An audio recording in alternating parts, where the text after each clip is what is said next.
fourth Tuesday of Lent, the example of Christ crucified. Christ assumed human nature in order to restore fallen humanity.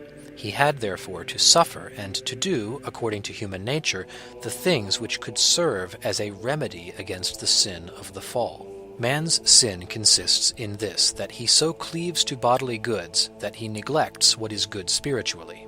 It was therefore necessary for the Son of God to show this in the humanity he had taken, through all he did and suffered, so that man should repute temporal things, whether good or evil, as nothing, for otherwise, hindered by an exaggerated affection for them, they would be less devoted to spiritual things. Christ therefore chose poor people for his parents, people nevertheless perfect in virtue, so that none of us should glory in the mere rank or wealth of our parents. He led the life of a poor man to teach us to set no store by wealth. He lived the life of an ordinary man without any rank to wean men from an undue desire for honors. Toil, thirst, hunger, the aches of the body, all these he endured to encourage men, whom pleasures and delights attract, not to be deterred from virtue by the austerity a good life entails. He went so far as to endure even death, lest the fear of death might at any time tempt man to abandon the truth, and lest any of us might dread to die even a shameful death for the truth, he chose to die by the most accursed death of all, by crucifixion.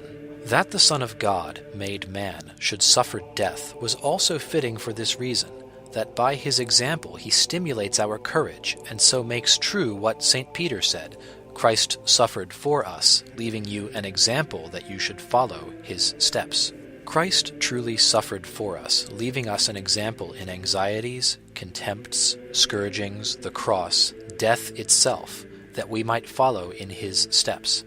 If we endure for Christ our own anxieties and sufferings, we shall also reign together with Christ in the happiness that is everlasting.